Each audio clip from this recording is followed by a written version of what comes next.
There are moments when life gives you exactly what you need, disguised as something you cannot keep. For Ray Martinez, that moment came on a rain-soaked morning behind a Seattle dumpster, where he found a dying golden retriever with ribs showing through matted fur. Ray had been homeless for 3 years, invisible to a world that saw him as just another broken veteran. The nightmares from Afghanistan followed him everywhere, and he had nothing left to give: no home, no money, barely enough food for himself. But the dog wore a torn service vest with a name tag reading Atlas, and something in those amber eyes called to the man Ray used to be. He carried the trembling animal to warmth, sharing his last can of food and whispering promises he wasn't sure he could keep. What Ray didn't know was that Atlas was an $80,000 trained service dog belonging to tech billionaire Owen Collister. He didn't know that saving this dog would heal wounds he thought were permanent, or that it would force him to make the most impossible choice of his life. What happens when the one thing that makes you feel human again belongs to someone else? Before we jump back in, tell us where you're tuning in from, and if this story touches you, make sure you're subscribed, because tomorrow I've saved something extra special for you. The overpass on Highway 99 had been Ray's home for 8 months now, long enough to know which concrete pillar stayed driest during Seattle's endless rain, which hours the police avoided this stretch, and exactly how many steps it took to reach the McDonald's bathroom before they locked it at 10. He'd fashioned a shelter from cardboard and a blue tarp someone had left behind, tucked into the shadows where the morning commuters couldn't see him even if they bothered to look down from their warm cars. At 44, Ray Martinez had perfected the art of being invisible. His beard had grown wild and gray-streaked. His clothes bore the permanent stains of street life, and his eyes had learned to avoid direct contact with anyone who might remember his face. Most people stepped around him like he was debris blown in by the wind, which suited him fine. He had no interest in their pity, their loose change, or their well-meaning advice about getting his life together. The nightmares still came every night, sometimes twice. Afghanistan had ended 7 years ago, but his mind hadn't received that memo. In his dreams, he was back in Kandahar province, watching his convoy hit the IED that killed 3 of his men and left him with a purple heart he'd never claimed, and memories that followed him like hungry ghosts. He'd wake up screaming sometimes, his voice echoing off the concrete until the sound died in the Seattle morning air. Before the streets, there had been a wife named Maria who tried to understand why he couldn't sleep through the night, why crowds made him sweat, why the sound of backfiring cars sent him diving for cover. There had been a job at a construction company where his military discipline made him valuable until his unpredictable panic attacks made him unemployable. There had been a small apartment in Tacoma with pictures on the walls and bills that came regularly, and a life that felt like wearing someone else's clothes. The bottle had seemed like the answer for a while. Whiskey quieted the voices of dead soldiers, numbed the guilt that ate at him like acid, made sleep possible for a few hours at a time. But alcohol was expensive, and the relief was temporary. And eventually, Maria left. The job disappeared, and the apartment became a memory filed away with all the other things he'd lost. Now he woke each morning to the sound of rush-hour traffic overhead, counted his remaining dollars, and planned his day around the basic mathematics of survival. $7.32 meant he could buy a breakfast sandwich and still have enough for coffee and a newspaper. The newspaper wasn't luxury, it was camouflage. Reading made him look purposeful instead of vagrant, gave his hands something to do while he sat on park benches, provided a shield from the stares of people who feared what he might ask of them. The dog had changed everything. Atlas, the name on the torn service vest, had been barely readable through the mud, and Ware had been dying when Ray found him. The golden retriever's coat was matted with filth, his ribs visible through fur that should have been thick and healthy. Someone had abandoned him or he'd gotten lost, and he'd been surviving the same way Ray had, one day at a time, taking whatever scraps the world offered. Ray had seen plenty of stray animals on the streets, but something about this one was different.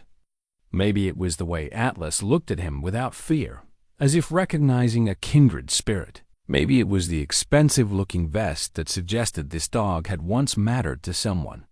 Or maybe it was simpler than that. Maybe Ray had just reached the point where saving something else was easier than saving himself. He'd carried Atlas back to his shelter, wrapped him in his only blanket, and shared his last can of ravioli. The dog had eaten slowly, carefully, as if he couldn't quite believe the food was real. Ray had talked to him while he ate, keeping his voice low and steady, the way he used to talk to injured soldiers waiting for medical evacuation. "Easy there. Boy, nobody's going to take it away. You're safe now." The words had surprised him. He hadn't thought about safety in years, hadn't believed in it. But something about the dog's trust, his willingness to accept help, made the concept feel possible again. Over the following days, Atlas had grown stronger. His coat began to show its true golden color as Ray carefully brushed out the mats and dirt. His eyes brightened, and he started following Ray on his daily rounds to the library for warmth and internet access, to the community center for showers and free lunch, to the park where Ray sat and watched the world pretend he didn't exist. The dog was well trained, that much was obvious. He walked without pulling, sat when Ray stopped, and never begged for food, even when they passed restaurants with their windows full of warmth and plenty. There was something almost military about his bearing, a discipline that Ray recognized and respected. More importantly, Atlas seemed to sense Ray's bad moments before they arrived. When the familiar tightness began building in Ray's chest, when the sounds of traffic started morphing into the rumble of Humvees and the distant pop of gunfire, Atlas would press against his leg or nudge his hand with a wet nose. The dog's presence was like an anchor, keeping Ray tethered to the present instead of letting him drift back to the desert where his friends had died and he had lived. For the first time in 3 years, Ray had slept through an entire night without waking up screaming. Sarah, Chum, had noticed the change before Ray did. The social worker had been checking on him weekly for months, part of some city program to track the homeless population and offer services they usually declined. She was young, maybe 30, with kind eyes and endless patience for people who'd forgotten how to trust help when it was offered. "You look different," she'd said during her last visit, crouching down to Atlas's level and letting him sniff her hand. "Calmer. Is this your dog?" Ray had hesitated before answering. The truth was complicated, and he'd learned that complicated truths often led to more questions than he wanted to answer. "We found each other," he'd said finally, and Sarah had smiled at the careful phrasing. "He's beautiful. What's his name?" "Atlas." She'd spent a few minutes petting the dog, who accepted her attention with the same calm dignity he showed everyone. Ray had watched the interaction carefully, noting how Atlas seemed to evaluate people, how he held himself ready to protect or comfort as the situation required. "There are programs," Sarah had said eventually, her voice careful and non-threatening, "for veterans with service animals. Housing assistance, job training, if you're interested." Ray had shaken his head automatically. He'd heard about the programs, the forms to fill out, the interviews where they'd want to know about his service record and his mental health, and why exactly he'd ended up sleeping under bridges. The bureaucracy of being saved. "Maybe someday," he'd said, because Sarah was kind and deserved politeness, even if he couldn't give her hope. But as she walked away, Ray had found himself thinking about her offer. Not seriously, he wasn't ready for that leap, but thinking nonetheless. Atlas had settled beside him, warm and solid and utterly present. And for a moment, Ray had allowed himself to imagine what it might feel like to sleep in a real bed again, to wake up somewhere that belonged to him. The fantasy had lasted about 30 seconds before reality reasserted itself. He was damaged goods, a broken-down veteran with no job skills that translated to civilian life and a mind that betrayed him at unpredictable intervals. Nobody was giving him a future just because he'd managed to keep a stray dog alive. But that night, for the first time in years, his dreams had been quiet.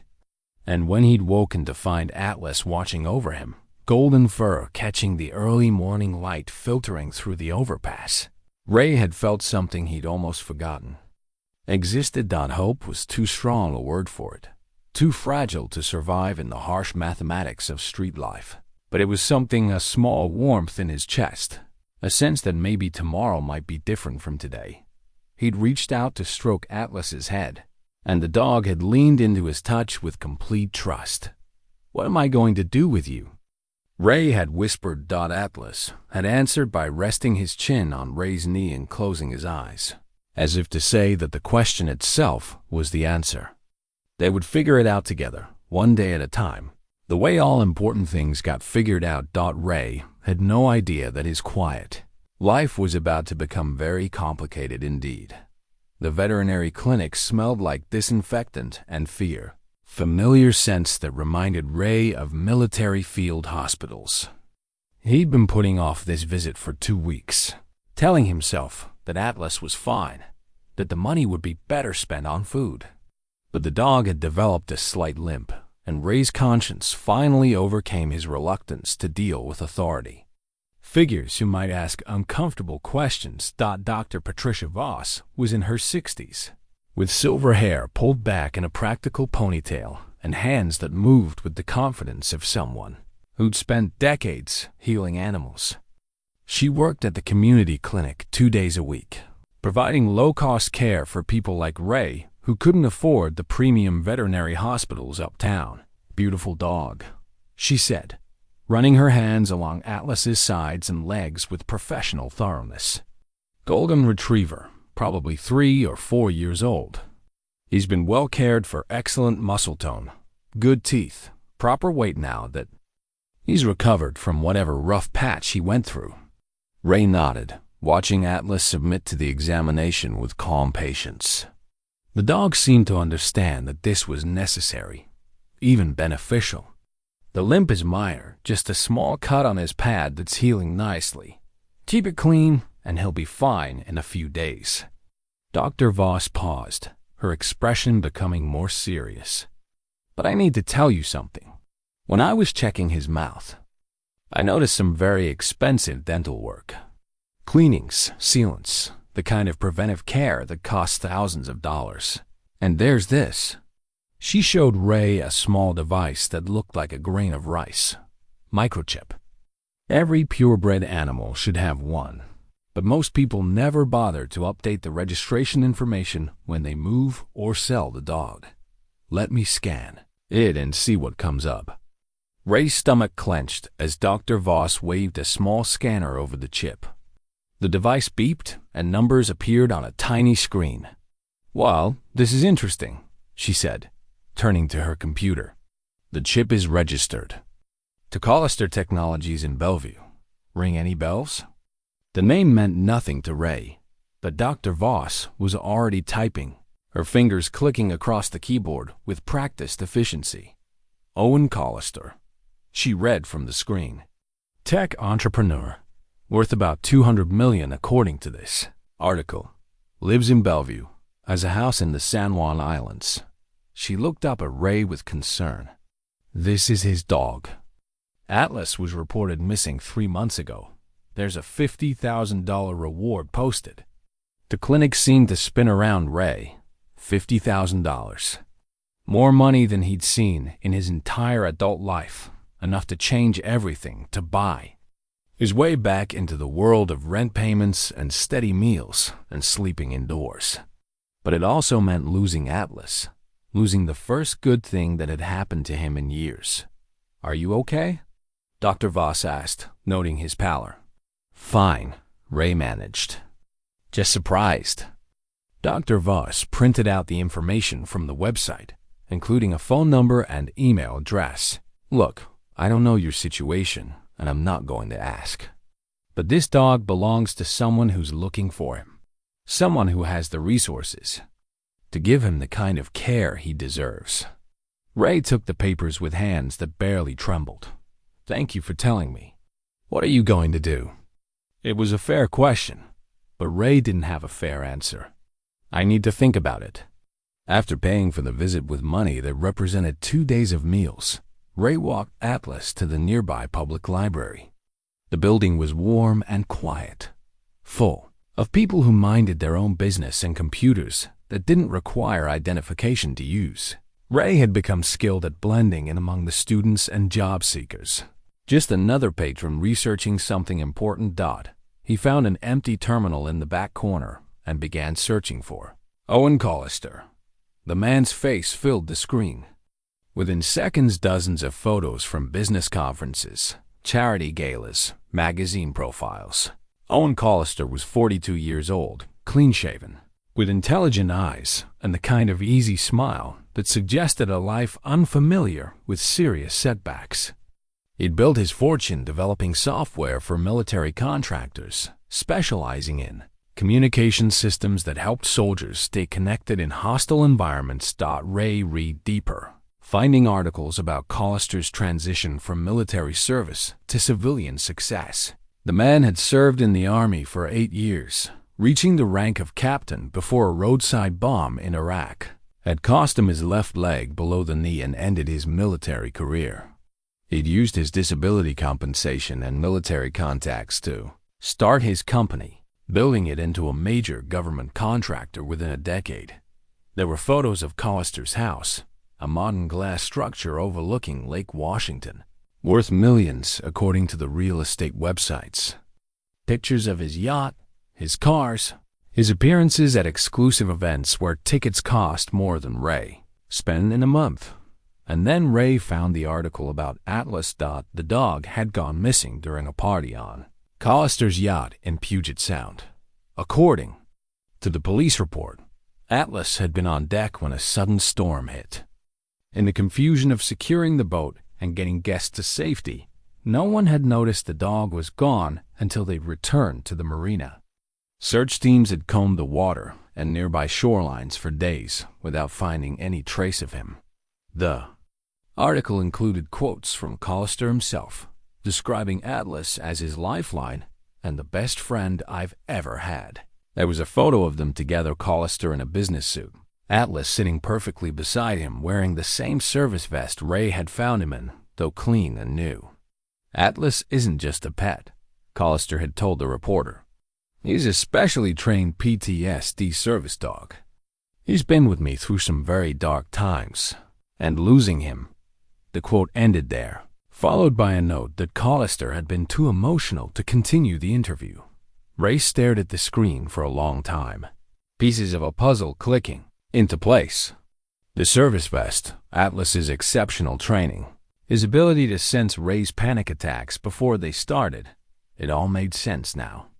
Atlas had been professionally trained to help veterans cope with trauma, to provide exactly the kind of support Ray had been desperate for but too proud to seek. He scrolled through more articles, finding additional details about Collister's struggles. With PTSD after his injury, the man had been hospitalized twice for severe depression, had gone through multiple therapists and medications before finding stability with Atlas's help. In several interviews, he credited the dog with saving his life. Ray's hands were shaking now as he printed out the articles. The ethical choice was obvious: return Atlas to his owner, collect the reward money, and go back to his life under the overpass. Collister had the resources to give Atlas the kind of care and attention he deserved. He had veterinary insurance, climate-controlled housing, premium food, and professional trainers. What did Ray have to offer? A cardboard shelter, irregular meals, and a future that stretched out like an endless gray horizon. But as he sat there reading about Owen Collister's privileged life, Atlas pressed against his leg in that familiar gesture of comfort. The dog seemed to sense Ray's distress, offering the same steady presence that had gotten him through countless bad nights. Ray reached down to stroke Atlas's head, feeling the soft fur beneath his fingers. the warmth of unconditional loyalty. For 3 weeks, this dog had been his anchor, his reason to get up in the morning, his first taste of peace in years. Atlas didn't care that Ray was homeless, didn't judge him for his failures, didn't expect him to be anything other than what he was. How do you put a price on that? How do you walk away from the first good thing that's happened to you in years, even if it's the right thing to do? Ray folded the papers and put them in his jacket pocket. Around him, the library hummed with quiet activity, people researching jobs, students writing papers, others like him seeking temporary refuge from lives that had become too difficult to bear. Atlas looked up at him with those amber eyes, trusting and patient, waiting for Ray to decide their future. The dog didn't know about Owen Collister or the $50,000 reward or the ethical implications of keeping something that belonged to someone else. He only knew that Ray had saved his life, had fed him and sheltered him and treated him with kindness when he was dying behind a dumpster. What am I supposed to do? Ray whispered, too quietly for anyone else to hear. Atlas didn't answer, but he didn't need to. His presence was answer enough, a reminder that some bonds transcend ownership, that love isn't always logical or convenient or legally defensible. Ray stood up, his decision made for now, if not forever. He would keep Atlas, at least for tonight. Tomorrow he would figure out how to live with what he'd learned, how to balance his own desperate need against another man's legitimate claim. But as they walked out of the library into the Seattle afternoon, Ray couldn't shake the image of Owen Collister's face in those news photos. A successful man brought low by trauma, saved by a golden retriever who was now sleeping under overpasses and eating from cans. The weight of that knowledge settled on Ray's shoulders like a familiar burden, another guilt to carry alongside all the others. But Atlas was warm against his leg, real and present and his, at least for now. And sometimes, in a life as broken as Ray's had become, for now was enough.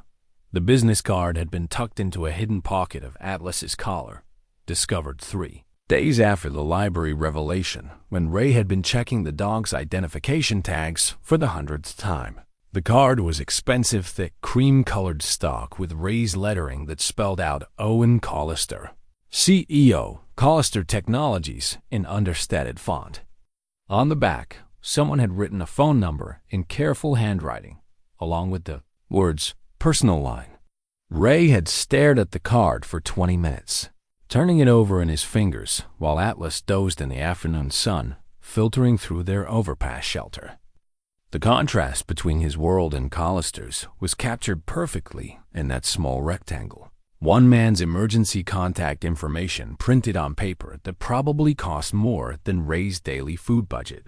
The guilt had been eating at him for 72 hours now, a constant gnawing in his chest that got worse every time Atlas looked at him with complete trust. Ray had saved the dog's life, yes, but that didn't change the fundamental truth that Atlas belonged to someone else. Someone who was probably suffering just as much as Ray had been before Atlas arrived. He tried calling the number twice, using the payphone outside the community center. Both times, he'd hung up before anyone answered, his courage failing at the last moment. What was he supposed to say? Hello, I found your dog, and I've been keeping him for 3 weeks because he's the only good thing in my life? I know you're looking for him, but I need him more than you do. The truth was more complicated than either of those explanations.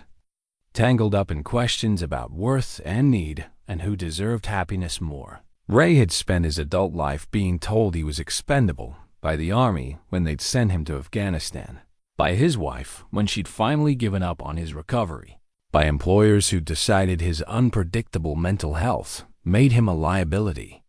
The idea that he might deserve something good, something beautiful and loyal and healing, felt dangerous to consider.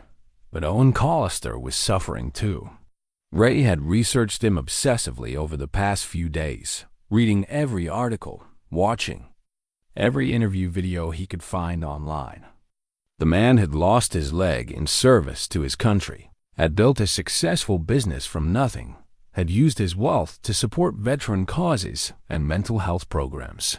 By any reasonable measure, Collister was a better person than Ray had ever been. Atlas stirred beside him, lifting his head to study Ray's face with the attention he always paid to changes in mood or behavior.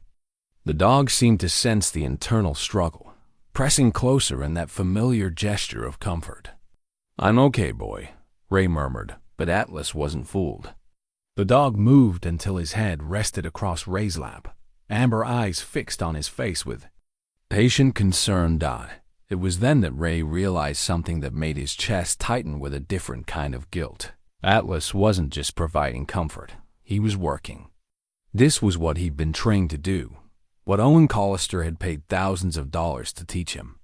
PTSD service dogs were taught to recognize the early signs of panic attacks, flashbacks, emotional distress.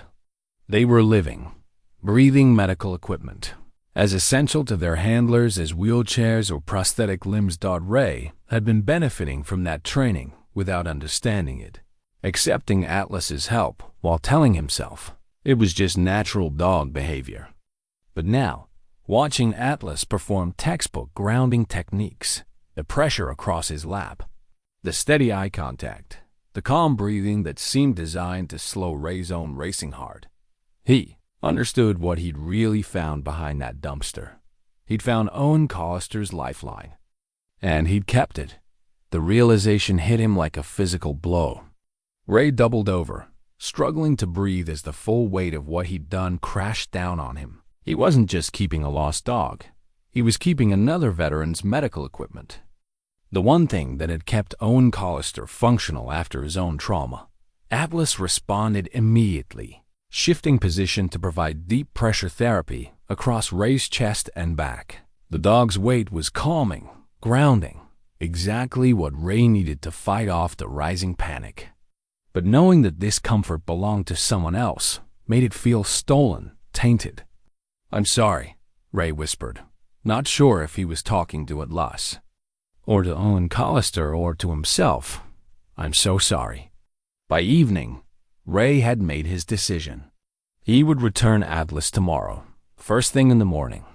He would call the number on the business card, arrange a meeting, and do the right thing even if it killed him.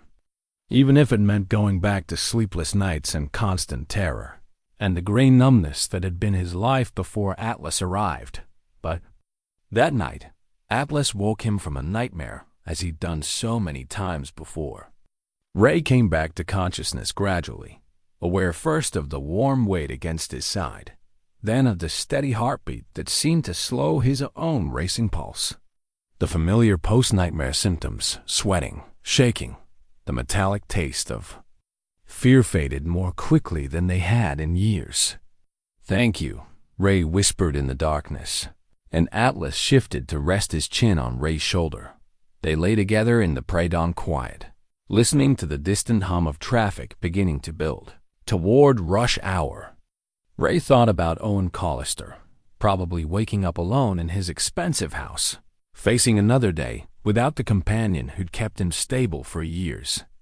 He thought about the $50,000 reward, life-changing money that could buy him a future if he was brave enough to claim it.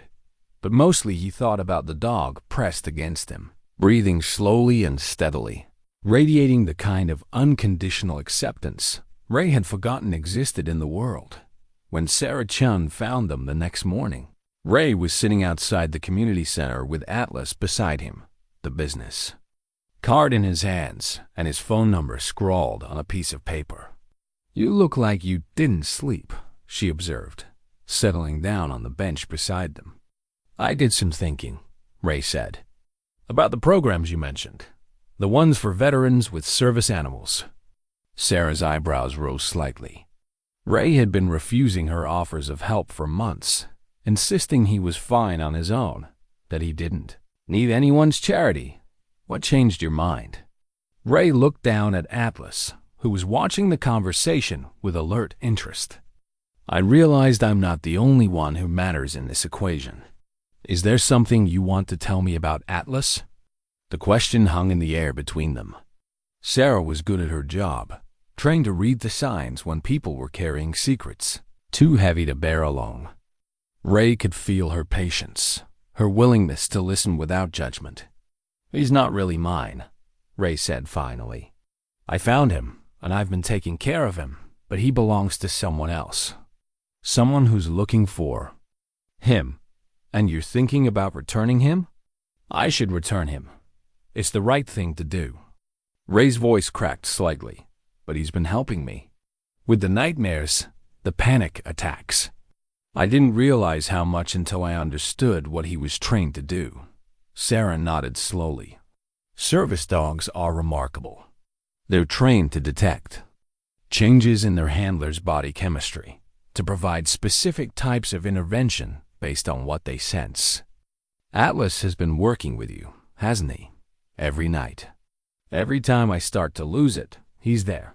He knows before I do. And you're afraid that if you return him, you'll go back to how things were before. Ray couldn't speak, could only nod. The truth was exactly that simple and that devastating. Sarah was quiet for a moment, watching Atlas as he surveyed the morning foot traffic with calm alertness. "There's something you should know about the programs I mentioned. They're not just about housing or job training. Some of them specialize in pairing veterans with service animals, dogs that have been trained specifically for PTSD support. I can't afford. They're free, funded by grants and donations. The waiting list is long, usually 18 months to 2 years, but they're free." Ray felt something shift in his chest, a loosening of the knot that had been there since he'd found Owen Collister's business card. 2 years? Sometimes less, if there's a good match available. "The thing is, Ray, you've already proven you can work with a service dog. Atlas chose you, formed a bond with you. That's not something that happens by accident." She pulled out her phone and showed him a website. "I know the woman who runs this program, Dr. Angela Morrison. She's a veteran herself, lost her leg in Iraq, got her first service dog through the VA. Now she trains them for other veterans who need them."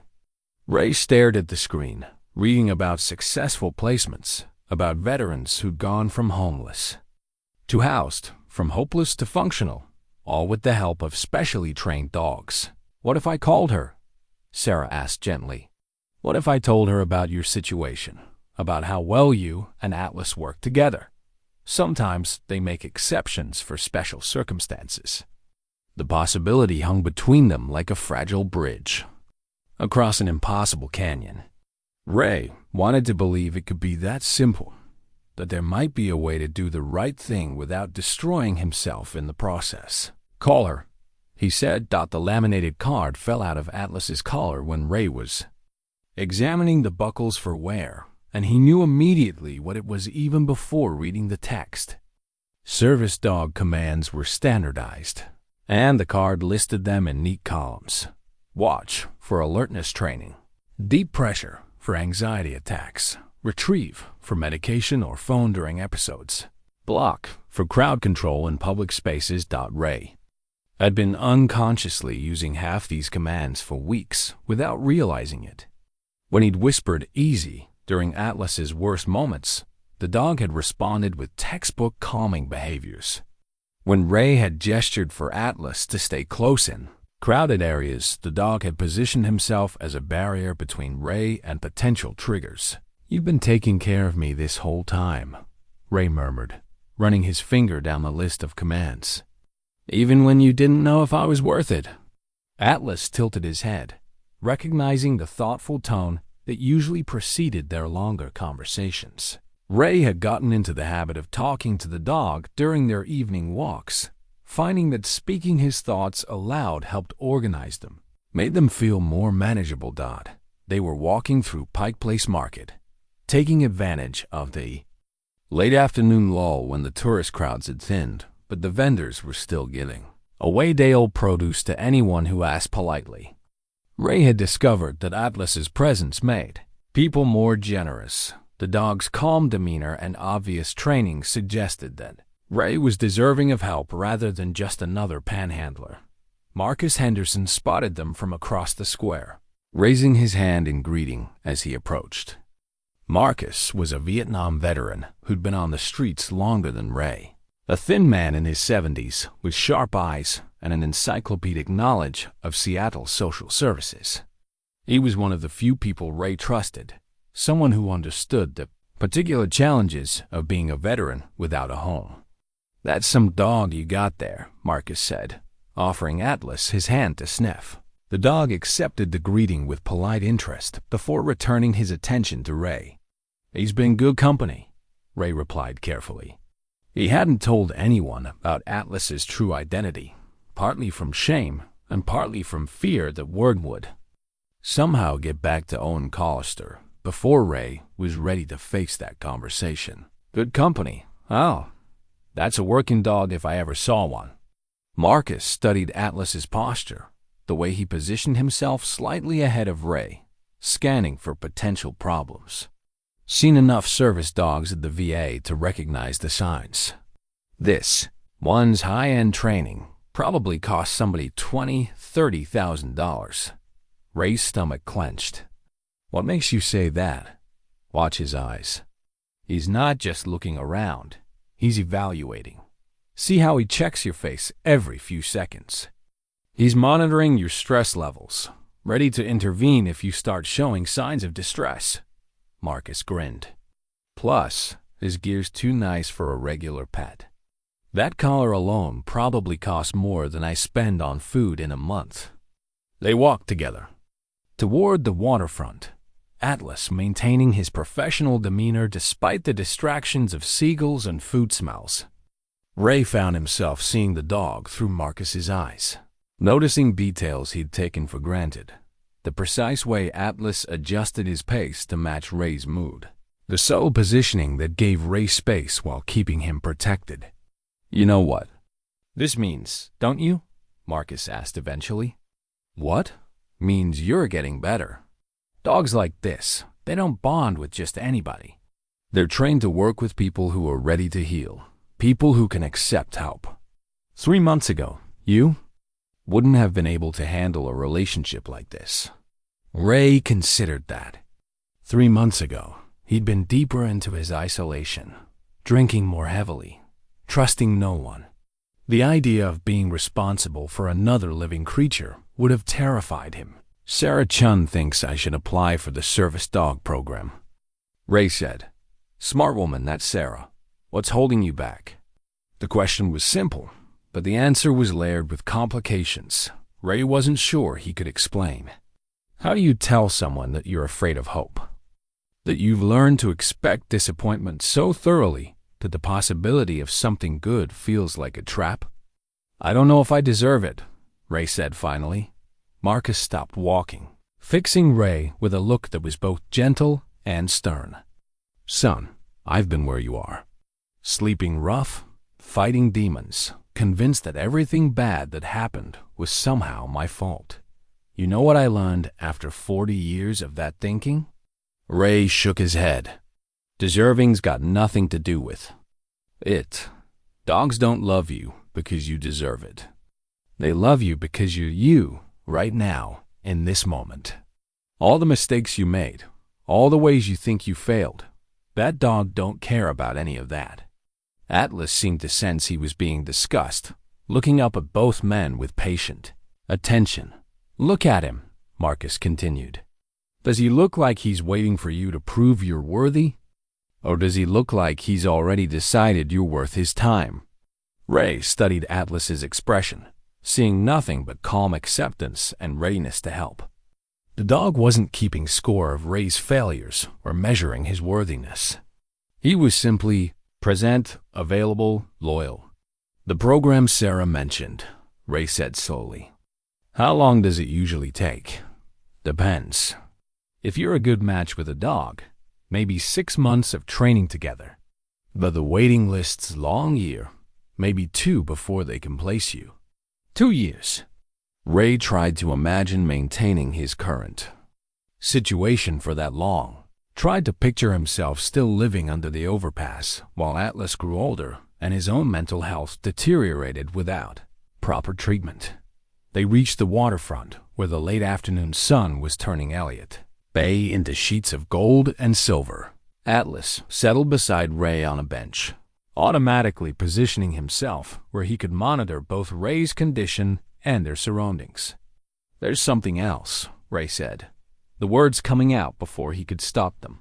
"About Atlas, about where he came from." Marcus waited, understanding that some confessions needed their own timing. "He's not mine. I mean, I found him, but he belongs to someone else. Someone who's looking for him." Marcus nodded slowly. "That complicates things. There's a reward." $50,000. Marcus whistled softly. "That's life-changing money." "That's what I thought. But it would mean giving him up, and I don't know if I can do that. He's been keeping me stable, keeping me alive. Before I found him, I was thinking about—" Ray stopped, unable to say the words aloud. "I understand," Marcus said quietly. "Question is, what kind of person is this owner? Good person, or someone who just wants their expensive property back?" Ray pulled out his phone and showed Marcus the articles he'd saved about Owen Collister. The older man read quietly, his expression growing more thoughtful as he absorbed the details of Collister's military service, his injury, his struggles with PTSD. "He's a veteran," Marcus said finally. "Lost his leg in Iraq, built a business, helping other military folks. Uses his money for good causes." He looked up at Ray. "Sounds like a decent man. That's what makes it harder. If he was some rich asshole who just wanted his expensive toy back, it would be easier to justify keeping Atlas, but he's like us. He's been through hell, and Atlas was helping him survive it." Marcus handed the phone back, his face grave. "So you got two veterans who need this dog to stay functional, and only one dog." "Exactly." They sat in silence for several minutes, watching. The ferry traffic crossed the bay. Atlas dozed in the late sunshine, completely relaxed in their presence. Ray envied the dog's ability to live entirely in the present moment, unburdened by guilt or complicated moral calculations. "You know what I think?" Marcus said eventually. "What?" "I think you should meet this Owen Collister, face to face. Not to give Atlas back necessarily, but to understand what you're dealing with. Maybe there's a solution you haven't thought of yet." Ray felt his chest tighten at the suggestion. "I can't just walk up to a billionaire's door. Why not? You're both veterans. You both understand what it's like to come home broken. Maybe he'd be willing to listen." The idea terrified Ray more than he wanted to admit. Owen Collister lived in a world of boardrooms and charity galas, a world where problems were solved with money and connections. What would he see when he looked at Ray? A homeless man who'd stolen his dog, or a fellow veteran who'd found healing in an unexpected place? What if he calls the police? What if he thinks I stole Atlas deliberately? Then you tell him the truth. You found a dying dog. You saved his life, and you've been taking care of him ever since. That's not theft. That's rescue. Atlas stirred, lifting his head to check on Ray with the automatic attention that had become second nature to both of them. The dog's concern was immediate and focused, responding to some change in Ray's body language or scent that indicated rising stress. "See that?" Marcus pointed to Atlas's behavior. "That dog's working right now. He knows you're getting wound up, and he's doing his job. You think he learned that behavior in 3 weeks? That's months of professional training."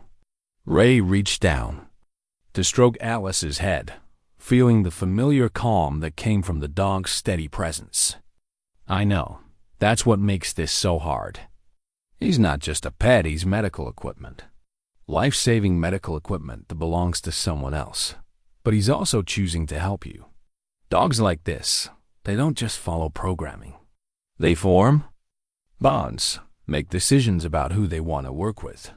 Atlas could have run away from you a dozen times, could have tried to get back to his original owner.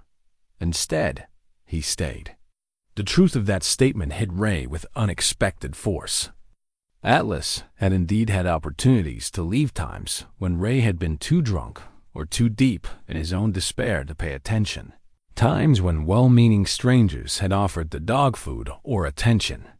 But Atlas had always returned to Ray's side, always chosen to stay with the broken veteran who slept under bridges. "You think Collister would understand that?" Ray asked. "I think Collister would understand a lot of things about your situation. The question is whether you're brave enough to give him the chance." As they walked back toward the city center, Ray found himself imagining the conversation he'd been avoiding for weeks. What would he say to Owen Collister? How do you explain that you've fallen in love with someone else's lifeline? That giving up the dog would feel like giving up your will to live. But Marcus was right about one thing. Atlas was making his own choices in this situation. The dog had bonded with Ray completely, had integrated himself into Ray's life with the kind of dedication that couldn't be faked or forced. That had to mean something, even in the complicated mathematics of ownership and need. That night, as Ray settled into his shelter with Atlas curled against his side, he made a decision. Tomorrow he would try to contact Owen Collister directly. Not to surrender Atlas immediately, but to have the conversation that should have happened weeks ago. To meet the man whose medical equipment had become Ray's salvation, and to see if there was any way forward that didn't require one of them to sacrifice their chance at healing Dot. It was the most terrifying decision Ray had made since deciding to get sober. But it was also the first decision in years that felt genuinely brave, rather than merely desperate. Atlas seemed to sense the shift in Ray's resolve, pressing closer with a soft sigh of contentment. Whatever tomorrow brought, they would face it together. The photograph was yellowed at the edges and creased from years of careful folding. But the faces of Ray's unit were still clear in the late afternoon light filtering through their overpass. Shelter. Ray had carried the picture through 3 years of homelessness, keeping it wrapped in plastic inside his backpack like a talisman against forgetting who he used to be. Atlas lay beside him, chin resting on Ray's knee as he studied the faces of soldiers who would never grow older than they were in that moment. Ray's finger traced across the image, stopping at each familiar face. "That's Martinez. We called him Rabbit because he could run faster than anyone else in the company. And that's Thompson, best mechanic I ever knew. Could fix anything with a roll of duct tape and a prayer." Ray's voice was soft, almost reverent. "And that's Williams. Kid from Nebraska who used to talk about his girlfriend so much we threatened to throw his letters in the latrine." The dog listened with the same focused attention he gave to everything Ray said, amber eyes moving between the photograph and Ray's face as if memorizing the details for future reference. "They died because I made the wrong call," Ray continued, the words coming easier now after weeks of Atlas's patient presence. "We were supposed to take the main road back to base, but I had a feeling about it. Something felt wrong. So one ordered the convoy down a side road instead." He was quiet for a long moment.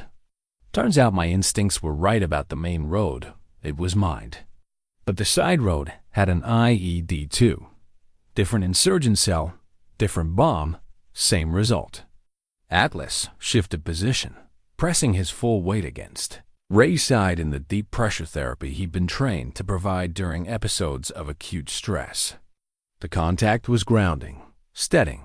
3 good men died because I thought I was smarter than the intelligence reports, because I trusted my gut instead of following orders. Ray folded the photograph carefully, tucking it back into its plastic sleeve. Their families got flags and condolences. I got a Purple Heart and a one-way ticket home to a life I didn't know how to live anymore. The familiar tightness was building in Ray's chest, the precursor to the panic attacks that had been his constant companion since returning from Afghanistan. But Atlas was already responding, shifting to provide the specific type of contact pressure that interrupted the physiological cascade before it could fully develop. It was remarkable. Ray thought how precisely the dog could read his body's early warning signs.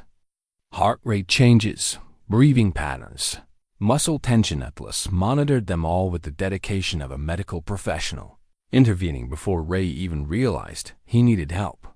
"You would have liked them," Ray said, grateful for the dogs. Steadying presence. They were good soldiers, good men. Better than me. A movement caught his attention from the street level above their shelter. A man in a dark jacket was walking slowly along the sidewalk, stopping occasionally to peer down at the homeless camps tucked under the overpass supports. He carried himself with a purposeful alertness that immediately put Ray on edge. Atlas had noticed, too, rising to his feet with the quiet tension that meant potential threat assessment. The dog positioned himself between Ray and the stranger, not aggressively, but with clear protective intent. The man was middle-aged, professionally dressed, despite the casual jacket, with the kind of observant eyes that suggested law enforcement or private security. He was showing something to other homeless residents, a photograph or flyer, and asking questions in a voice too low for Ray to hear clearly. "We need to move," Ray said quietly, already gathering their few possessions into his backpack. Atlas responded immediately, understanding from Ray's tone that this was an emergency situation requiring quick, quiet evacuation. They slipped out the back of their shelter area, using the maze of concrete supports and abandoned shopping carts to work their way toward the far end of the overpass. Ray's military training, dormant for years, kicked and automatically assessed the threat, identify escape routes, move with purpose, but without obvious haste. Behind them, Ray could hear the man's voice getting closer, more distinct now. He was asking about a golden retriever and a veteran, probably in his 40s. The description was accurate enough to make Ray's heart race, but vague enough that it could apply to several people in the homeless community. They made it to Pioneer Square before Ray felt safe enough to stop and catch his breath. Atlas settled beside him on a bench, still alert, but no longer in active protection mode. "Private investigator," Ray said, more to himself than to Atlas. "Owen Collister hired someone to find you." The realization brought a mixture of relief and dread. Relief because it meant Collister was still looking, still cared enough to spend money on professional help. Dread because it meant their quiet life under the overpass was over, that they would have to keep moving to stay ahead of someone who was paid to be persistent. Ray's phone buzzed with a text from Sarah Chun. "Saw you on the news. Call me when you can." News? Ray's stomach dropped as he pulled up the local news website on his phone. The story was in the human interest section, accompanied by a professional photograph of Owen Collister and Atlas together in happier times. "Tech entrepreneur continues search for missing service dog," the headline read. The article detailed Collister's ongoing efforts to find Atlas, including the hiring of professional search teams and the increase of the reward to $75,000. But it was the quotes that made Ray's chest tighten with guilt and recognition. "Atlas isn't just a pet to me," Collister was quoted as saying. "He's my lifeline, my connection to stability after everything I went through in Iraq. Without him, I'm struggling to function. I haven't slept through the night since he disappeared. I'm having panic attacks again. Flashbacks, I thought, were under control. I need him back not just because I love him, but because I need him to survive."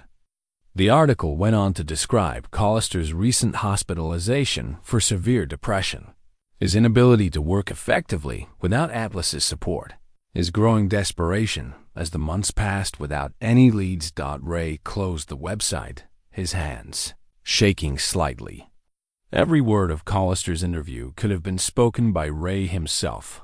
The sleepless nights, the panic attacks, the sense that without Atlas, survival itself became questionable. "He's falling apart without you," Ray said to Atlas, who was watching his face with concerned attention. "Just like I was before I found you." The parallel was inescapable and devastating. Ray had experienced firsthand the transformation that Atlas could provide, the way the dog's presence could turn chaos into calm, despair into hope.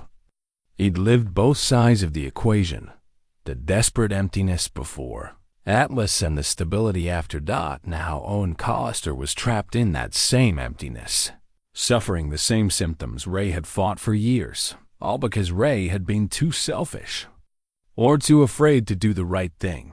Atlas seemed to sense the shift in Ray's emotional state, moving closer to provide comfort. But the gesture, meant to soothe, only made Ray's guilt sharper. Every moment of peace Atlas gave him was a moment stolen from Owen Collister. Every night of calm sleep was a night that Collister spent awake and afraid. Ray's phone rang, Sarah Chun's name appearing on the screen. "I saw the news story," she said without preamble when he answered. "Are you okay?" "I'm fine," Ray lied. "Just surprised to see it on TV. Ray, there's something you should know. The private investigator they hired contacted me earlier today. He's been asking around about homeless veterans with golden retrievers. I didn't give him any information, but other people might not be as careful about confidentiality. How long do you think I have?" Sarah was quiet for a moment, and Ray could hear her weighing her words carefully. "Not long. This guy's good at his job, and the homeless community isn't that big. Someone will remember seeing you and Atlas together." "What should I do? What do you want to do?" It was a fair question, but Ray didn't have a fair answer. What he wanted was to keep Atlas, to continue building the life they'd started together, to believe that somehow he deserved the peace the dog brought him. What he should do was call Owen Collister immediately, arrange a meeting, and return Atlas to his rightful owner. "I want to do the right thing," Ray said finally. "I just don't know what that is anymore." "Maybe the right thing isn't as simple as we usually make it," Sarah suggested. "Maybe it's more complicated than just giving Atlas back or keeping him. Maybe there's a third option you haven't considered yet." After hanging up, Ray sat in the growing darkness of Pioneer Square, watching Atlas survey their surroundings with professional alertness.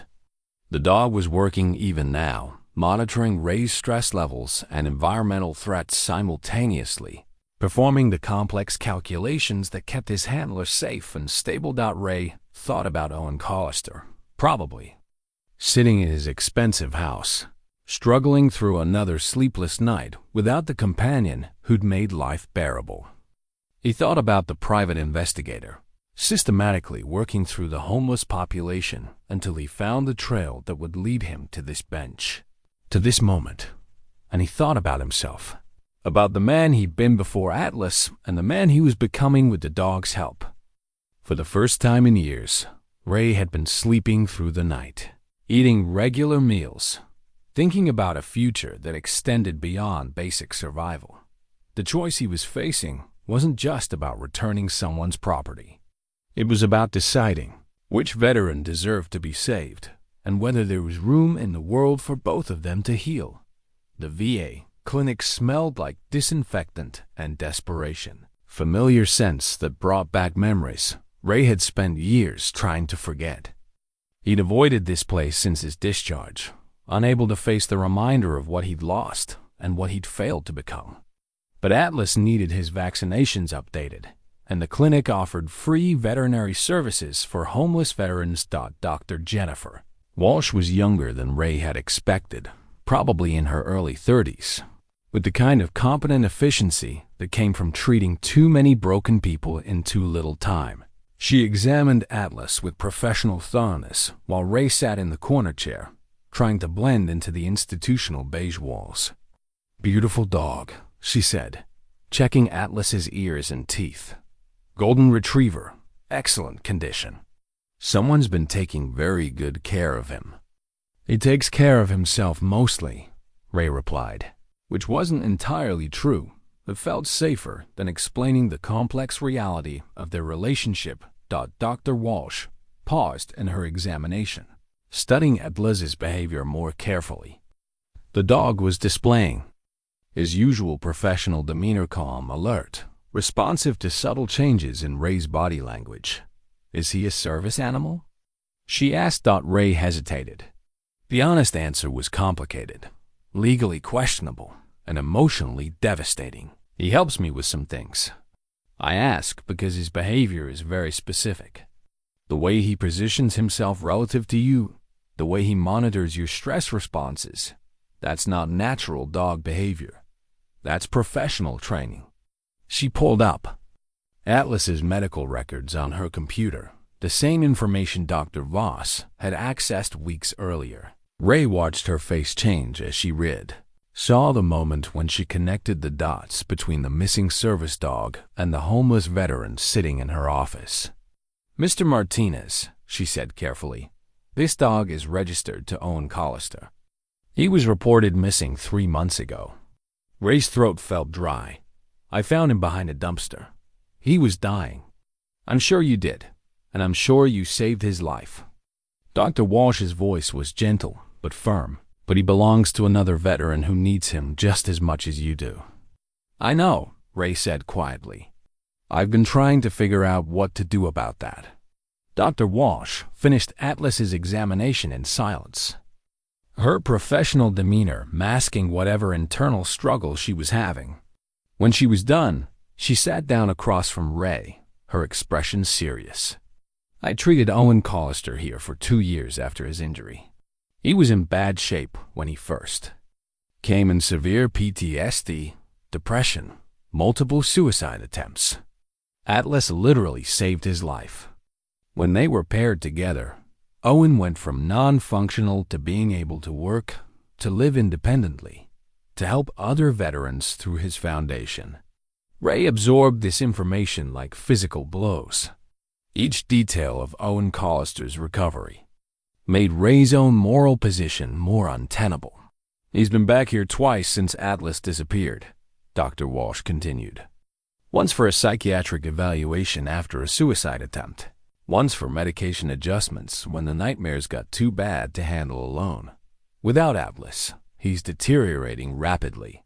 "I didn't know," Ray said, though it wasn't entirely true. He'd known from the news articles, from his own research. But hearing it from someone who'd witnessed Owen's decline firsthand made it real in a way that newspaper quotes couldn't. "The thing is," Dr. Walsh said, "Atlas is clearly bonded with you too. Look at him." Ray looked down at Atlas, who was performing his subtle monitoring routine, checking Ray's face for signs of distress, positioning himself for optimal intervention if needed. The dog's devotion was complete and unmistakable. Service dogs don't usually bond this deeply with someone new unless there's a genuine need being met. Atlas is working with you because you need him, because he recognizes trauma responses. That matches training. So what am I supposed to do?" Ray asked, his voice barely above a whisper. "I don't know," Dr. Walsh admitted. "I've never seen a situation like this. 2 veterans who both legitimately need the same service animal, both of whom have formed genuine bonds with him." She paused, studying Ray's face. "What I can tell you is that Owen Collister isn't the enemy here. He's a good man who's struggling with the same demons you are." She handed Ray a business card, not Owen's, but her own. "If you decide you want to meet him, to try to work something out, I could facilitate that. Neutral ground, someone who understands both of your situations." Ray pocketed the card, his hands shaking slightly. The idea of facing Owen Collister terrified him, but it also offered something he hadn't expected, the possibility of a solution that didn't require complete surrender. That evening, Ray and Atlas walked through the International District, past restaurants filled with families, sharing meals and laughter. The contrast with their own situation felt sharper than usual. 2 beings who'd found each other in desperation, clinging to a relationship built on mutual need and probably doomed by external forces beyond their control. Ray's phone buzzed with a text message from an unknown number. "Ray Martinez? My name is David Kim. I'm the investigator hired to find Atlas. I know you have him. I'm not here to cause trouble. I just want to talk. Can we meet?" Ray stared at the message for several minutes, his heart racing. The investigator had found him, which meant their time was running out. But the tone of the message was respectful, non-threatening. Ray could ignore it, could try to disappear again, but he was tired of running from a situation that was only going to get more complicated with time. He typed back, Pioneer Square, 1 hour. I'll be on the bench by the pergola. David Kim was exactly what Ray had expected, mid-50s, professionally dressed, with the patient demeanor of someone who spent his career dealing with difficult situations. He approached the bench, slowly, hands visible, non-threatening.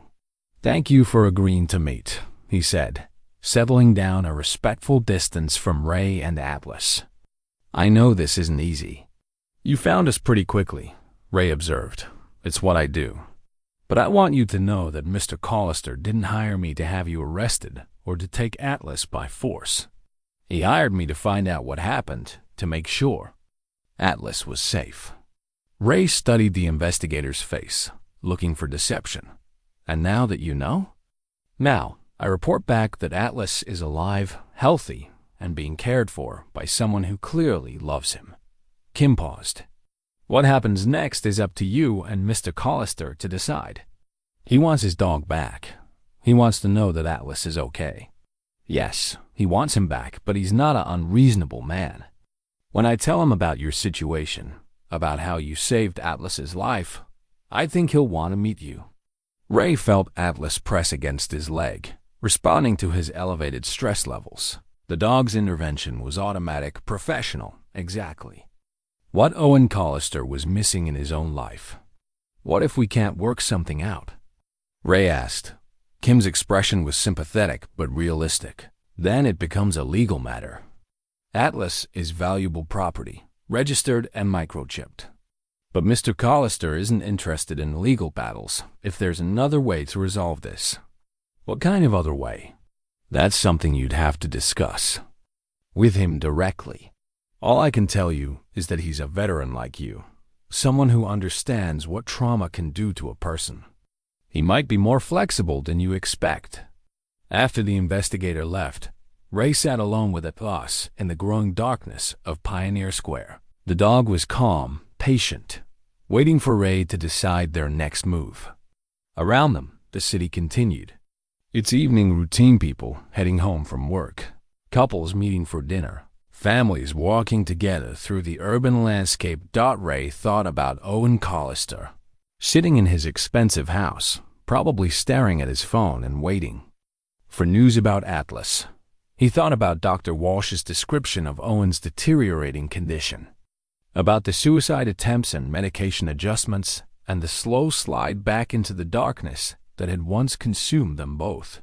For the first time since finding Atlas, Ray allowed himself to imagine what it would be like to meet Owen Collister, face to face. Two veterans, two trauma survivors, two men who'd found salvation in the same golden retriever. It wasn't a situation that could be resolved through legal channels or monetary transactions. It was something more personal, more complex, requiring the kind of human understanding that couldn't be bought or forced. Ray pulled out his phone and composed a text message to the number David Kim had provided. Mr. Collister, my name is Ray Martinez. I'm the person who found Atlas. I think we should meet. He stared at the message for 10 minutes before hitting send, knowing that once he did, there would be no going back to their quiet life under the overpass. Whatever happened next would change everything for all three of them, Ray, Owen, and the dog who'd somehow become the center of both of their worlds. Atlas looked up at him with patient amber eyes, ready to face whatever came next, trusting Ray to make the right choice, even when Ray wasn't sure what that choice might be. The leather journal was expensive, bound in what looked like genuine Italian leather, with Owen Collister's initials embossed in gold on the cover. Ray found it on a table at Victrola Coffee on Capitol Hill, abandoned beside a half-finished latte and an iPhone that kept buzzing with unanswered calls. Ray had been waiting 40 minutes for Owen to show up to their agreed meeting, Atlas lying patiently at his feet while Ray nursed his own coffee and tried to calm his racing heart. The text exchange had been brief but cordial, Owen suggesting they meet at a neutral location to discuss the situation like reasonable adults. Ray had chosen the coffee shop because it was public but not crowded, familiar territory where he felt comfortable. But Owen hadn't appeared, and his phone was sitting on the table like an abandoned responsibility. Ray approached the table cautiously, recognizing Owen from the newspaper photos despite never having seen him in person. The man was slumped forward in his chair, staring out the window with the 1,000-yard stare Ray knew intimately from his own mirror.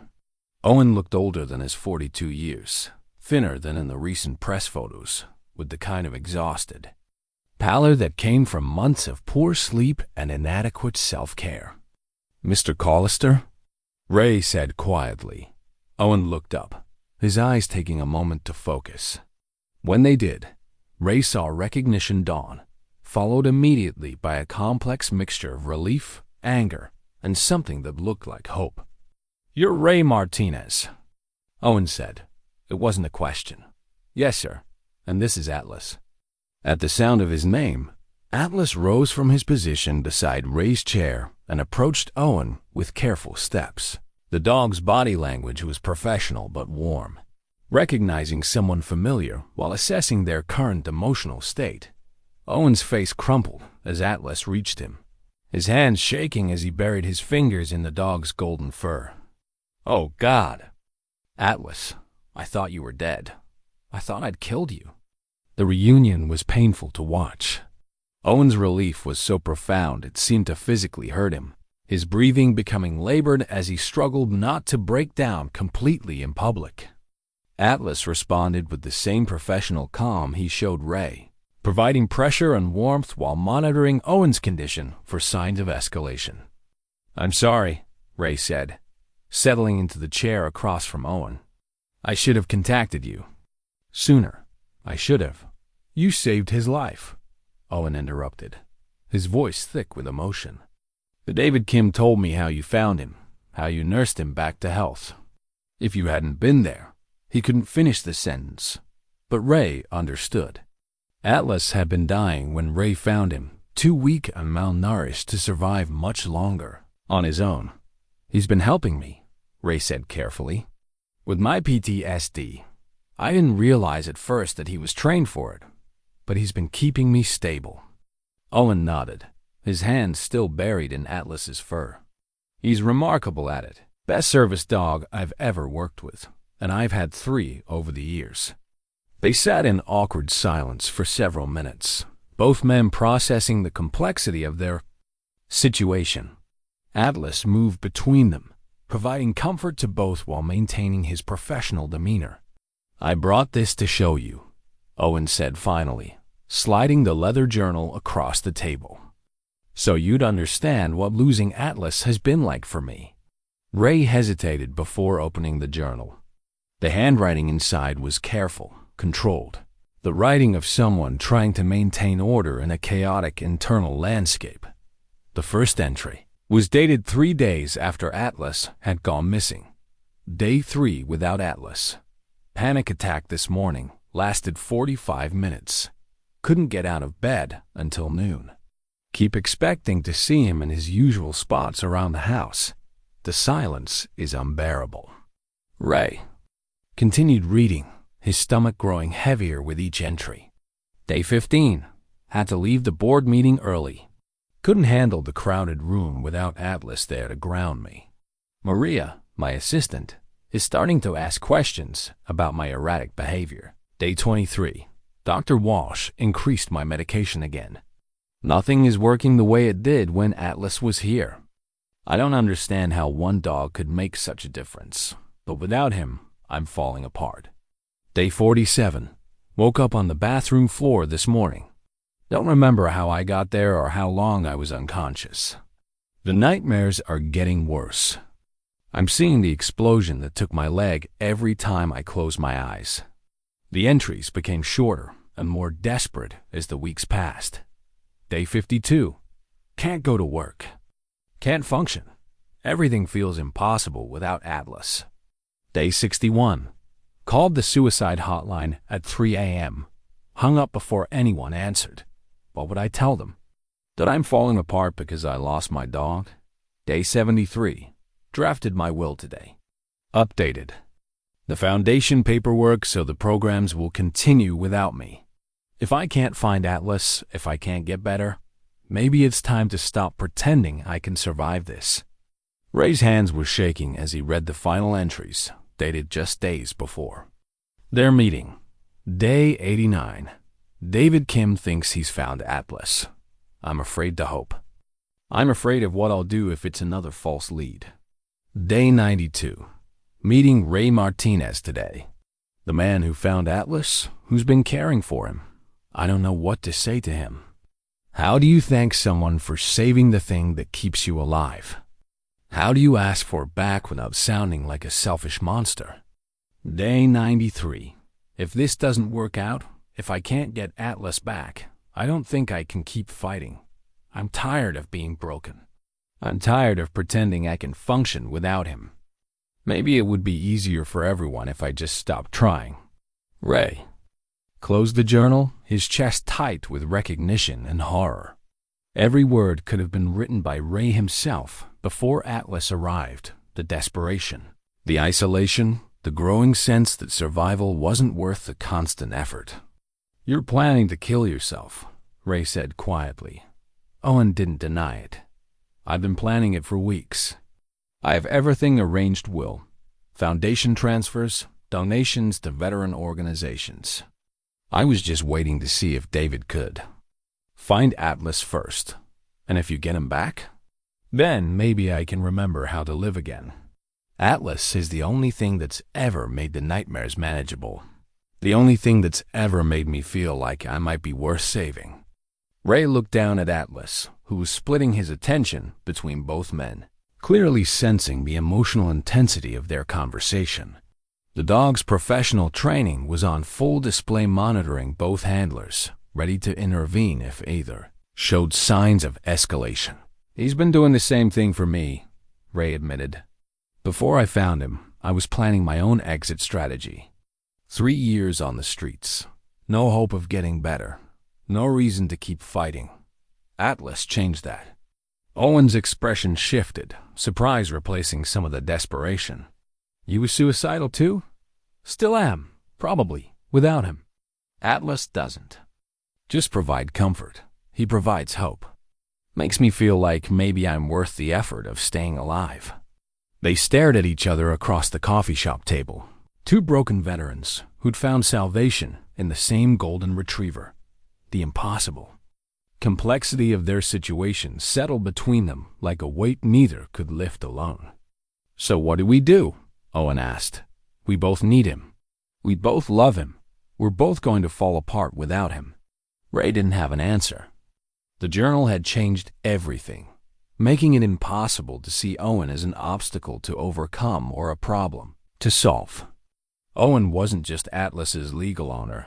He was another trauma survivor clinging to the same lifeline, facing the same choice between fighting and surrendering. I don't know, Ray said honestly. I've never been in a situation like this. Owen picked up his phone, scrolling through the dozens of missed calls and messages. My assistant, my board members, my therapist. Everyone wondering where I am, why I'm not functioning like I used to. He looked up. They don't understand that without Atlas, I'm not the same person. I'm not the person who built the company, or ran the foundation, or helped other veterans. I'm just someone who's barely hanging on. That's exactly how I felt before I found him, Ray said. Like I was just marking time until I found the courage to end it. Atlas seemed to sense the heaviness of their conversation, moving closer to both men and providing the kind of calming presence he'd been trained to offer. His mere proximity made the conversation feel less desperate, more manageable. There has to be a solution, Owen said, though his voice suggested he couldn't imagine what it might be. There has to be a way for both of us to survive this. Ray hoped Owen was right, but looking at the journal entries, at the careful documentation of one man's slide toward despair, he couldn't see how both of them could emerge from this situation intact. Someone was going to lose Atlas, and whoever that was might not survive the loss. The question was no longer about ownership or legal rights. It was about which veteran deserved to live, and whether the world was big enough for both of them to find their way back from the edge.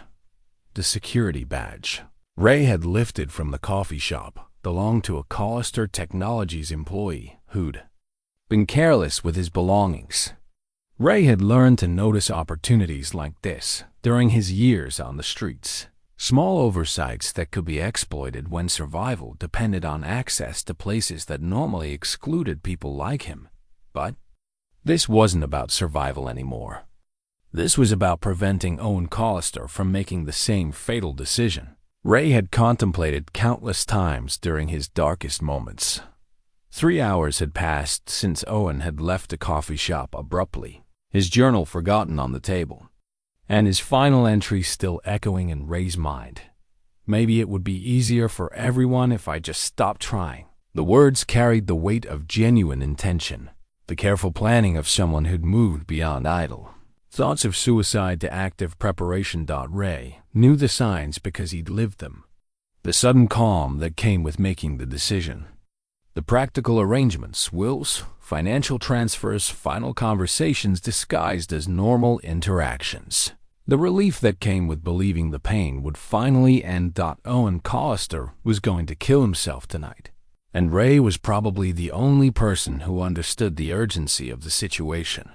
The Collister Technologies building was a gleaming tower of glass and steel in downtown Bellevue, the kind of structure that represented success and stability to the outside world. Ray had never been inside a building like this, but his military training helped him move through the lobby with purposeful confidence. The stolen security badge clipped to his jacket like he belonged there. Atlas walked beside him with professional composure, his service vest lending credibility to their presence. Security guards glanced at them, but didn't question their access. A veteran with a service dog was a common enough sight in a building owned by someone known for hiring former military personnel. The elevator rose smoothly toward the executive floors, passing offices filled with people working late, their lives structured around deadlines and meetings and problems that could be solved with time and effort. Ray envied them their manageable challenges, their belief that most problems had solutions. The penthouse level was quiet, most of the staff having gone home hours earlier. Ray's military experience guided him through the maze of executive offices, following the subtle indicators that led to the corner suite where Owen Collister's name was displayed on a discreet placard. The office door was unlocked, which worried Ray more than finding it secured would have. People planning suicide often stopped taking basic precautions, stopped caring about the details that usually mattered. Owen was sitting behind his desk, staring out the floor-to-ceiling windows at the Seattle skyline. He'd changed clothes since the coffee shop, trading his casual attire for an expensive suit that looked like armor against the world's judgment. On the desk in front of him was a small pile of documents, legal papers. Ray realized the kind of final arrangements someone makes when they've decided not to see another sunrise. "Mr. Collister," Ray said quietly, not wanting to startle him. Owen turned slowly, his expression cycling through surprise, confusion, and something that might have been relief. "Ray, how did you get up here? I was worried about you." "About what you wrote in your journal." Owen's laugh was bare, empty. "You read the whole thing?" "Enough of it. Enough to recognize what you're planning." Ray moved carefully into the office, Atlas staying close but non-threatening. "I've been where you are. I know what tonight looks like from your perspective." "Do you?" Owen's voice was hollow, distant. "Do you know what it's like to lose the one thing that kept you functional? To realize that without Atlas, you're just a broken shell pretending to be a human being?" "Yes," Ray said simply. "I know exactly what that's like. I lived it for 3 years before I found Atlas, and I know what you're thinking right now, that it would be easier to stop fighting. that nobody would really miss you, that the world might be better off without another damaged veteran taking up space. Owen's composure cracked slightly. He was everything to me. My anchor, my reason to get up in the morning. Without him, I can't sleep, can't work, can't be around people without falling apart. I built this company, this foundation, all of it. Was possible because Atlas made me functional. Without him, what's the point? Ray understood the logic because he'd followed the same reasoning countless times. When survival required more energy than you possessed, when every day was a battle against your own mind, the idea of surrender became appealing, not because you wanted to die, but because you were exhausted from the effort of staying alive. The point, Ray said, settling into the chair across from Owen's desk, is that Atlas chose both of us. He could have run away from me a dozen times, could have tried to find his way back to you. Instead, he stayed with someone who needed him. Atlas moved between the two men, his professional instincts engaging as he sensed the emotional intensity of their conversation. The dog's presence seemed to change the atmosphere in the room, introducing a calm that neither man could generate alone. "You don't understand," Owen said, his voice breaking. "I'm not the same person without him. The company, the foundation, all the work I do helping other veterans, none of it matters if I can't function. I'm useless to everyone, including myself." "You're not useless," Ray said firmly. "You're hurt. There's a difference, is there? Because from where I'm sitting, it feels the same." Ray leaned forward, choosing his words carefully. 3 months ago, I was planning my own exit. I had it all figured out where, when, how to make it look accidental so nobody would feel guilty. I was done fighting, done pretending I could survive what happened to me in Afghanistan. Owen was listening now, his attention focused despite his despair. Then I found Atlas dying behind a dumpster, and everything changed. Not immediately. It took weeks for me to understand what was happening. But gradually, I started sleeping. Through the night, the panic attacks became manageable. I started thinking about tomorrow instead of just trying to survive today. "That's exactly what Atlas did for me," Owen said quietly. "Before I got him, I was in the same place you were. 3 months ago." "So here's what I don't understand," Ray continued. "You're planning to kill yourself because you lost the one thing that kept you stable. But that thing isn't gone. He's right here, alive and healthy, and still capable of helping people who need him." Owen looked down at Atlas, who was performing his subtle monitoring routine, checking both men for signs of escalation while providing the kind of calming presence that had become essential to both their survival. "But he's bonded with you now," Owen said. "He chose you. He chose both of us. Look at him." Atlas was indeed dividing his attention between both men, responding to Owen's familiar commands while maintaining his protective awareness of Ray's condition. The dog's behavior suggested not confusion but adaptability, a willingness to help whoever needed him most in any given moment. "I have an idea," Ray said, the solution crystallizing as he watched Atlas work with both of them. It's unconventional, probably complicated, but it might be better than either of us losing him completely." Owen raised his head, hope flickering in his expression for the first time since Ray had entered the office. "What if we shared him?" Ray continued. "What if Atlas split his time between both of us, helping both of us stay functional instead of forcing one of us to fall apart?" The idea hung in the air between them, radical and unprecedented but somehow logical. Atlas was clearly capable of working with both men. Both men desperately needed his help. And both men seemed willing to consider solutions that prioritized Atlas's well-being over their own exclusive claims to his attention. "Is that even possible?" Owen asked. "I don't know," Ray admitted. "I've never heard of a service dog working with 2 handlers. But I've never heard of a situation like ours either. 2 veterans who both legitimately need the same dog, who both love him who were both going to self-destruct without his help. Owen was quiet for several minutes, studying Atlas as the dog continued his professional assessment of both men's emotional states. When he finally spoke, his voice carried less despair and more curiosity. What would that look like practically? How would we make it work? I don't know yet, Ray said, but I know it has to be better than one of us dying tonight, because we couldn't figure out how to share something that could save both our lives. Atlas moved closer to Owen, pressing against his leg in the familiar gesture of comfort that had become automatic. But he kept one eye on Ray, maintaining his awareness of both handlers simultaneously. He's working with both of us right now, Owen observed, wonder creeping into his voice. He's providing support to both of us at the same time, because he knows we both need him, Ray said. The question is whether we're mature enough to accept an arrangement that saves both our lives instead of insisting on exclusive ownership of our salvation. Owen reached down to stroke Atlas's head, his touch gentle and familiar. The dog leaned into the contact while maintaining his position where he could monitor both men, a living bridge between two broken veterans who'd found healing in his presence. I don't want to die, Owen said quietly. I just don't know how to live without him. Then let's figure out how to live with him, Ray replied. Both of us, together.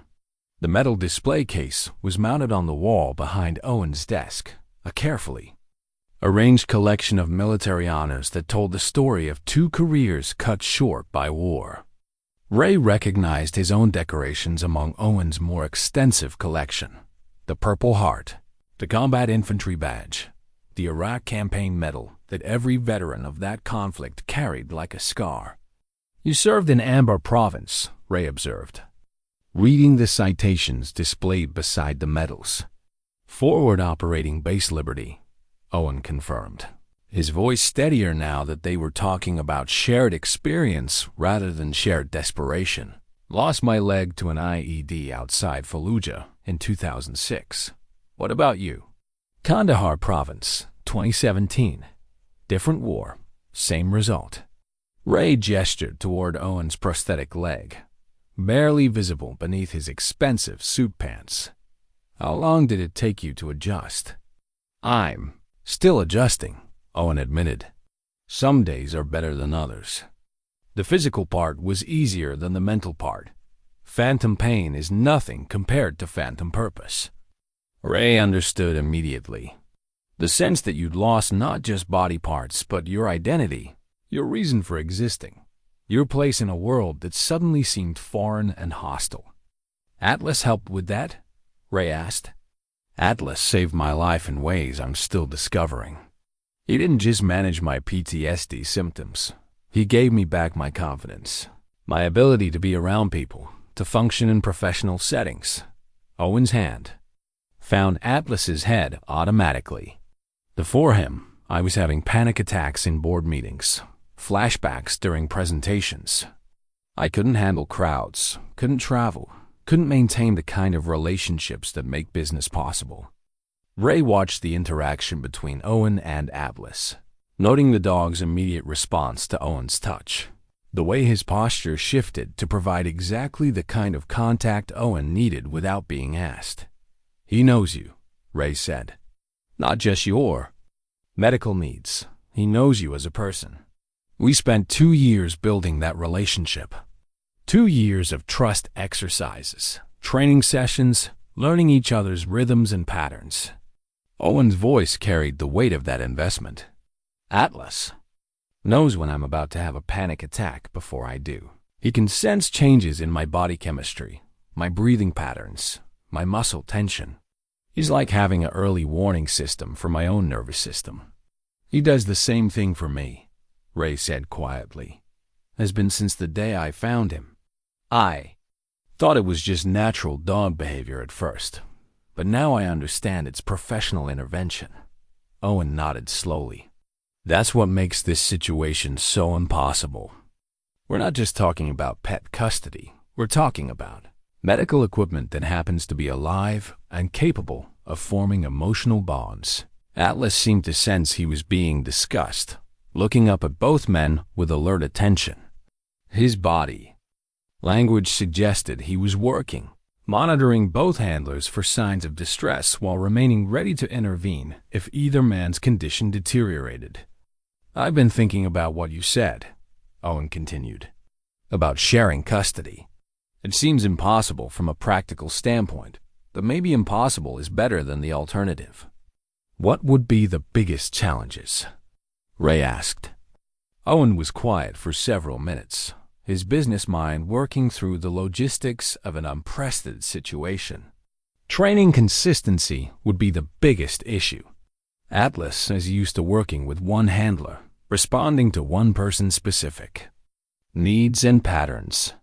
Splitting his attention between two people with different triggers, different warning signs, different intervention needs that could confuse him, make him less effective for both of us.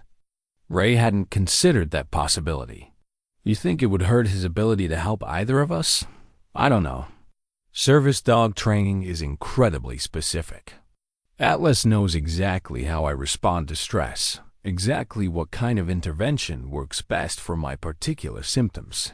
Learning to do the same thing for you would require months of retraining, and there's no guarantee he could maintain both skill sets simultaneously." The weight of that reality settled between them. Even if they could work out the emotional and practical challenges of shared custody, they might end up with a service dog who was less effective for both of them than he had been for Owen alone. "But," Owen continued, "the alternative is that one of us loses him completely, and that person probably doesn't survive the loss. From a triage perspective, having a partially effective service dog is better than having no service dog at all." Ray appreciated Owen's analytical approach to their dilemma. It was easier to discuss practical challenges than to confront the emotional reality that they were two desperate men fighting over the same lifeline. "There's something else to consider," Owen said. "Money." Ray's stomach tightened.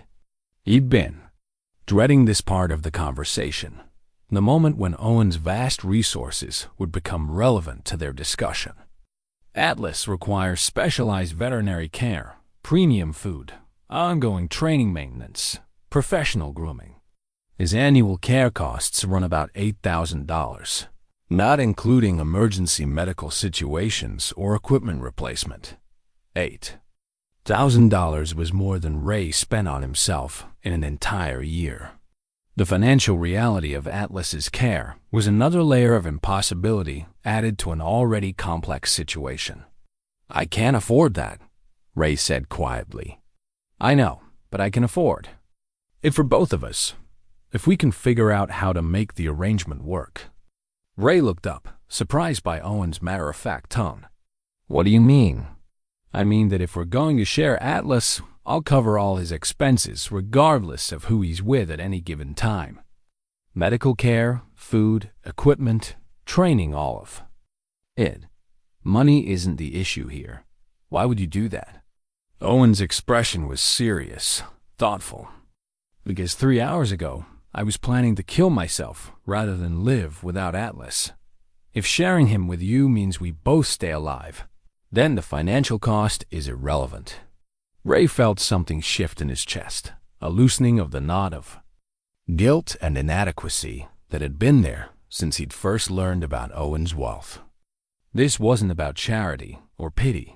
It was about two veterans making whatever sacrifices were necessary to survive. "There's something else," Owen continued. "My foundation works with homeless veterans, but we've never been particularly effective. We provide funding for existing programs, but we don't have direct contact with the population we're trying to help." Ray wasn't sure where Owen was going with this observation. "You understand that world in a way I never could. You know what homeless veterans actually need, what services are helpful versus what services are patronizing or ineffective." Owen paused. "If we're going to be partners in Atlas's care, maybe we could be partners in other ways too." "What kind of partnership?" "I don't know yet. But I've been thinking that maybe losing Atlas was supposed to teach me something about my own assumptions. my own distance from the problems I'm trying to solve. Maybe there's a reason our paths crossed through him. Atlas moved between them again, his professional instincts keeping him engaged with both men's emotional states. Ray watched the dog work, noting how seamlessly he adapted his attention and support to whoever needed it most in any given moment. He's already doing it, Ray observed. He's already working with both of us simultaneously. Owen followed Ray's gaze, studying Atlas's behavior with new attention. You're right. He's monitoring both of us, providing intervention when either of us shows signs of distress. He's not choosing between us. He's choosing both of us. So the question isn't whether Atlas can handle having two handlers, Ray said slowly. The question is whether we can handle sharing him. Owen leaned back in his chair, his expression thoughtful rather than desperate for the first time since Ray had entered his office. I think, Owen said finally, that sharing him is the only way either of us survives this situation intact. Ray felt hope flicker in his chest, fragile but real. So we try it? We try it, Owen confirmed. We figure out logistics later, work out schedules and protocols and all the practical details. But yes, we try to make this work for all three of us. Atlas seemed to sense the shift in their conversation, his tail wagging slightly as he looked between both men. For the first time since Ray had found Owen's journal, the dog's body language suggested contentment rather than professional alertness. Maybe, Ray thought, this impossible situation might have an equally impossible solution. The handwritten agreement was drafted on Collister Technologies' letterhead, but the language was simple, personal, more like a promise between friends than a legal contract. Owen wrote in careful script while Ray watched, both men understanding that what they were creating had no precedent, no template to follow. Atlas will split his time between Ray Martinez and Owen Collister, Owen wrote, with the understanding that both handlers require his services for medical and emotional support related to combat-related PTSD. Ray watched the words take shape, still struggling to believe that Owen was willing to consider such an arrangement. You really think this can work? I think it has to work, Owen replied, not looking up from his writing.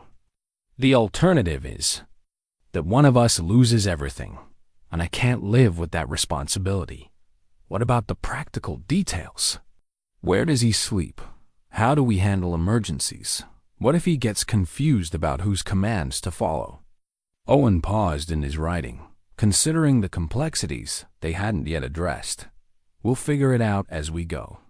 Start simple, maybe. Atlas spends weekdays with me at the office and evenings with you at your place. Weekends, we can alternate. I don't have a place, Ray reminded him quietly. I live under an overpass. The statement hung between them, a reminder of how different their circumstances were despite their shared trauma. Owen set down his pen, his expression thoughtful. That's something we need to solve regardless of Atlas, he said finally. You can't provide proper care for a service dog while you're homeless, and he can't provide proper care for you in conditions that compromise his health and safety. Ray felt his defensive walls rising. I've been taking good care of him for 3 months. I'm not criticizing you. I'm stating a practical reality. Atlas needs stability, routine, climate control, secure storage for his equipment and medication. He needs a home base where he can decompress from his work.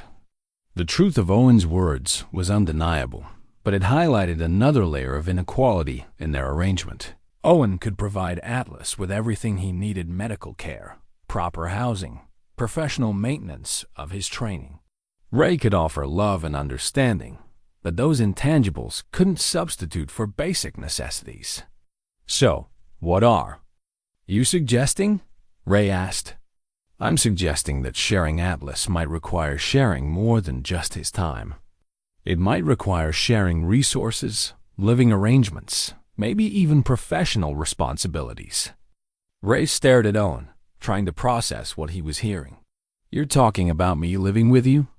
I'm talking about creating a situation where Atlas can provide optimal care for both of us. If that means you move into my guest house, or we find you an apartment nearby, or we set up some kind of residential arrangement to make sense for everyone involved, then that's what we do." The offer was so far beyond Ray's expectations that he couldn't immediately respond. For 3 years, he'd been invisible to the world, another homeless veteran that people stepped around without seeing. Now Owen Collister was proposing to essentially adopt him into a lifestyle Ray had never imagined accessing. "Why would you do that?" Ray asked. "Because Atlas chose both of us, and I respect his judgment. Because you saved his life when I failed to protect him. Because we're both veterans who understand what the other has been through." Owen resumed writing, his pen moving steadily across the paper.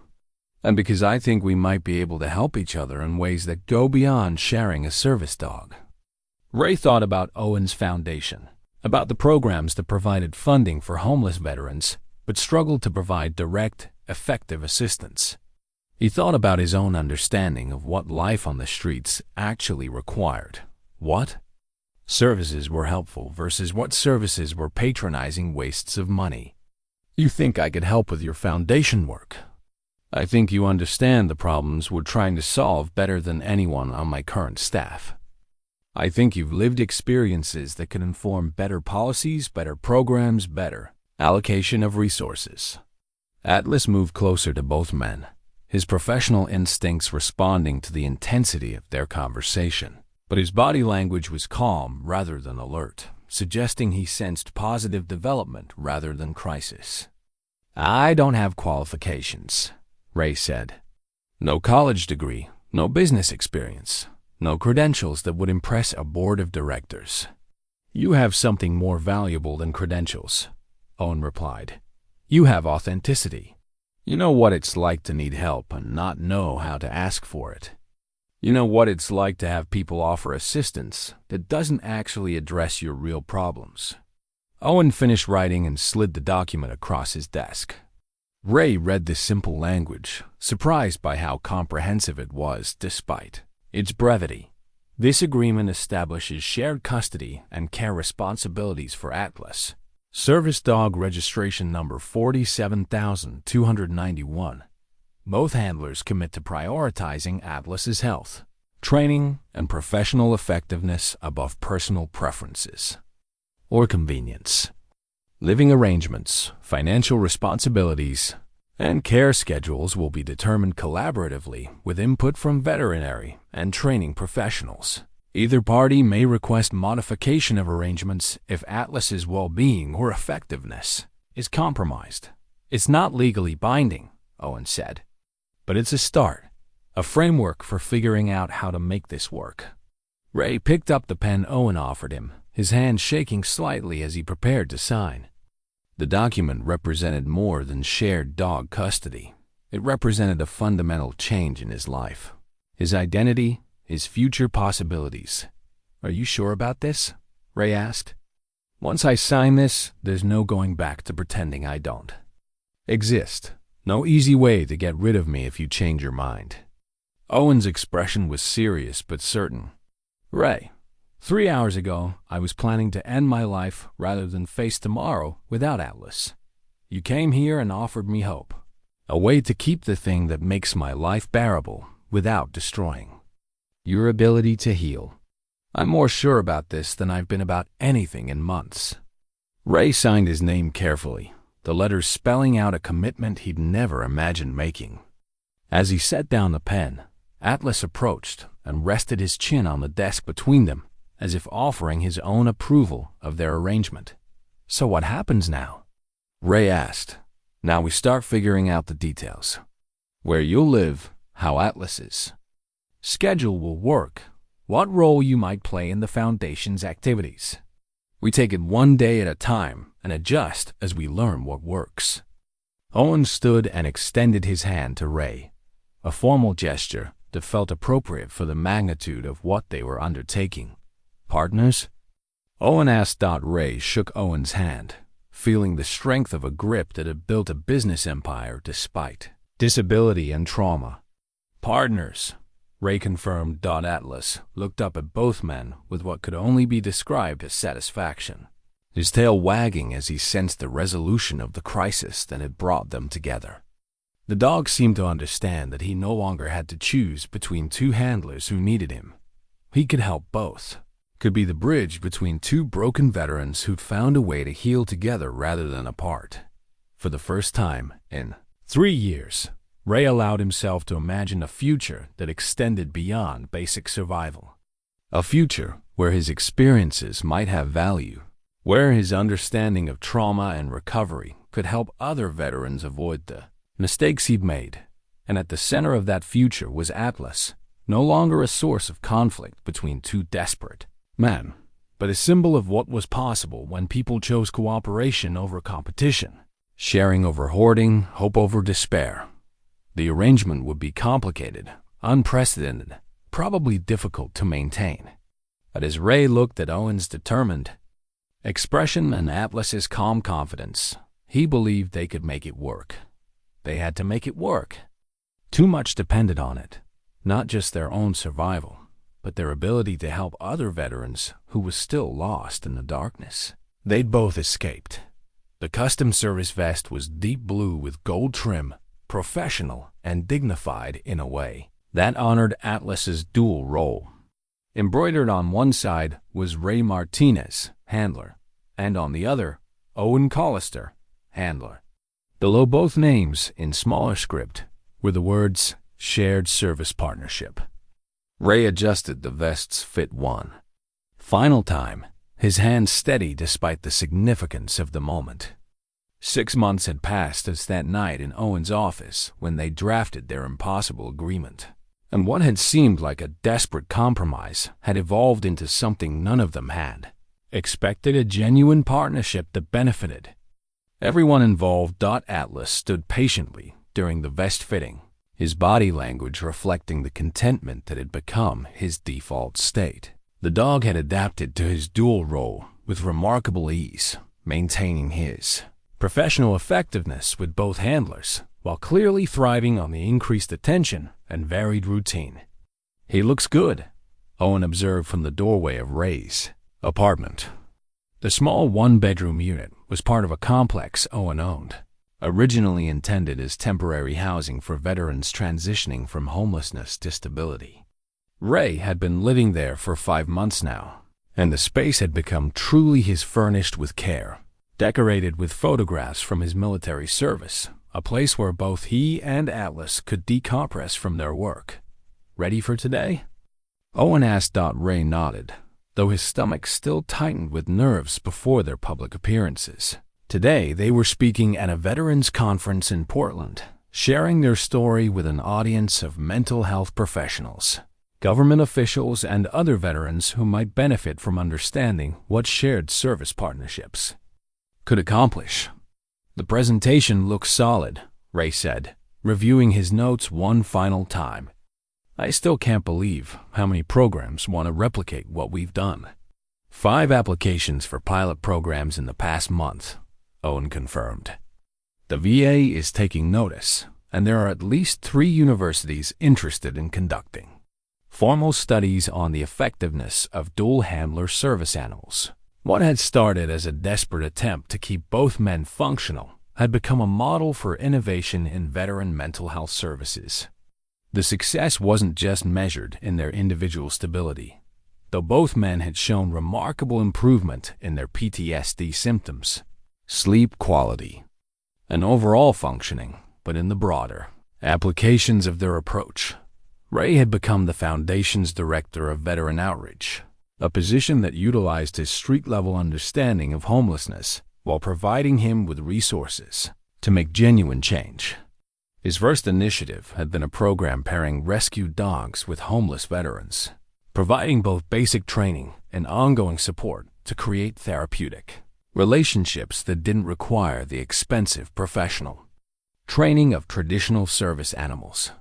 15 successful placements so far, Ray said, thinking about the veterans who were now sleeping better, eating more regularly, and finding hope in relationships with dogs who'd been abandoned just as they had been.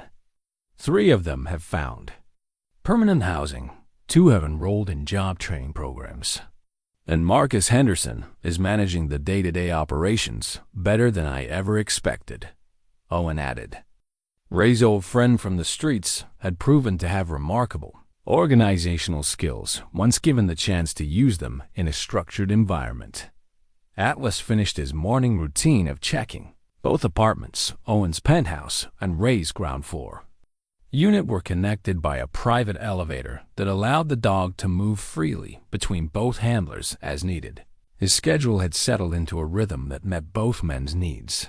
Mornings with Owen during his most stressful business hours, evenings with Ray during his vulnerability to nightmares, and flexible availability for whoever needed intervention during crisis moments. Sarah Chung called this morning, Owen said as they prepared to leave for the airport. She wanted to congratulate us on the conference selection and to tell us that the city is officially adopting our housing model for their transitional veteran services. Ray smiled, thinking about the social worker who'd first suggested he might be ready for help. Sarah had become an unofficial advisor to their foundation, helping them understand which services actually helped homeless veterans versus which services made bureaucrats feel productive while accomplishing nothing meaningful. The drive to the airport gave them time to review their presentation one final time. They'd learned to balance their speaking duties, with Owen handling the policy and funding aspects, while Ray focused on the lived experience and practical implementation. Atlas would be on stage with them, demonstrating his dual-handler responses and serving as a living example of what they were advocating. Nervous? Owen asked as they boarded the plane. Always, Ray admitted, but good nervous. The kind that means something matters. Atlas settled between their seats, his calm presence steadying both men as the plane taxied toward takeoff. The dog had become an experienced traveler, adapting to airports and hotels and conference centers with the same professional competence he brought to everything else. During the flight, Ray found himself thinking about the morning he'd found Atlas behind that dumpster, how impossible their current life would have seemed from that moment of desperation. He'd been planning his own death then, convinced that the world had no place for someone as broken as he'd become.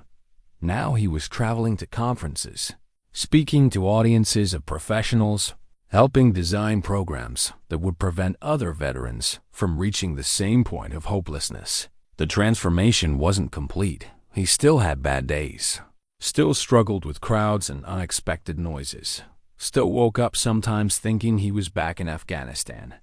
But the struggles were manageable now, contained within a life that had purpose and meaning. "What are you thinking about?" Owen asked, noting Ray's reflective mood. "Just remembering where I was 6 months ago, wondering if the me from back then would recognize the me from today." "I think about that too," Owen said. "How close I came to not seeing any of this. If you hadn't found my journal, if you hadn't cared enough to break into my building and talk me out of ending everything, you would have figured it out eventually," Ray said, though he wasn't sure he believed it. "Maybe, but probably not in time." Owen reached down to stroke Atlas's head. "I think this guy knew what he was doing when he brought us together. Like he understood that neither of us could heal completely alone, but together we might have a chance." The conference presentation went smoothly, their story resonating with an audience of people who worked daily with traumatized veterans but had never considered the possibility of shared service partnerships. The questions afterward were thoughtful, focused on practical implementation rather than skeptical challenges to their approach. "Dr. Morrison from the Service Dog Training Program wants to meet with us next month," Owen reported after the session ended. "She thinks there might be federal funding available for a formal pilot program. How many veterans could we help with?" "Federal funding?" Ray asked. "Hundreds, potentially. Maybe thousands if the model proves effective on a larger scale." Ray looked down at Atlas, who was calmly accepting attention from conference attendees while maintaining his professional awareness of both handlers' conditions. The dog seemed to understand his role as an ambassador for their approach, demonstrating the viability of dual-handler partnerships through his own contentment and effectiveness. That evening, in their Portland hotel room, Ray sat on the floor with Atlas while Owen worked on his laptop, reviewing notes from the day's presentations. The scene was comfortable, domestic in a way that would have seemed impossible during those desperate early days when they'd been fighting over the same lifeline. "I've been thinking about something," Ray said, breaking the companionable silence. "What's that?" "About expansion. Not just the service dog programs, but the whole approach. What if we could create residential communities where veterans could support each other while maintaining independence? Places where shared resources and mutual aid were built into the structure instead of being seen as charity." Owen looked up from his laptop, his expression interested. "Like intentional communities specifically designed for trauma recovery?" "Exactly. Places where having PTSD wasn't something to hide or be ashamed of, where people understood what nightmares and panic attacks looked like, where everyone was working toward healing but nobody was doing it alone." "That's ambitious," Owen said, but his tone suggested possibility rather than dismissal. "Everything we've done has been ambitious," Ray pointed out. 6 months ago, the idea of sharing Atlas seemed impossible. Now we're teaching other people how to do it. Atlas lifted his head from Ray's lap, checking Owen's stress levels as his excitement about the new idea elevated his heart rate and changed his body language. The dog's intervention was subtle but immediate, moving closer to Owen and providing the kind of grounding contact that helped regulate his emotional responses. "See?" Ray said, watching Atlas work. "He's already showing us how it could work. People taking care of each other, sharing resources, everyone contributing what they can while getting what they need." Owen saved his work and closed the laptop, giving the conversation his full attention. "How would we fund something like that?" "The same way we funded everything else. Start small, prove the concept works, then scale up based on success. Maybe we begin with one house, 5 or 6 veterans who are ready for independent living, but still need community support." "And you think there are veterans who would be interested in that kind of arrangement?" Ray thought about Marcus Henderson, thriving in his new role managing the dog placement program. About the 15 veterans who'd already been matched with rescue dogs, many of whom had formed informal support networks among themselves. About the countless others still sleeping under bridges, convinced that healing was impossible and community was a luxury they couldn't afford. "I think there are veterans who are dying for that kind of arrangement," Ray said quietly. "People who are tired of being broken alone, who are ready to try being broken together until they can figure out how to be whole." Owen was quiet for several minutes, his business mind working through the implications and possibilities of Ray's suggestion. When he finally spoke, his voice carried the kind of certainty that had built his company and sustained his foundation. "Let's do it," he said. "Let's figure out how to make it work." Atlas seemed to sense the significance of their decision, moving between both men and resting his chin on the floor between them. His presence was a reminder of where their partnership had started, with one lost dog who'd needed 2 broken veterans, and 2 broken veterans who discovered they needed each other as much as they needed him. The future spread out before them, like an uncharted territory, full of challenges and possibilities they couldn't yet imagine.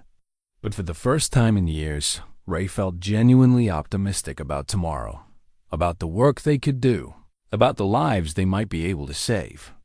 Atlas yawned and settled more comfortably between them, his job for the moment complete. 2 handlers stable, 2 veterans planning ways to help others find their own paths to healing. 1 dog who'd brought them together, now watching over their dreams for a better world. God, it was, Ray thought, exactly what recovery was supposed to look like. Not perfect, not easy, but possible. And in a world where so many veterans were still lost in the darkness, possible was enough to build a life on.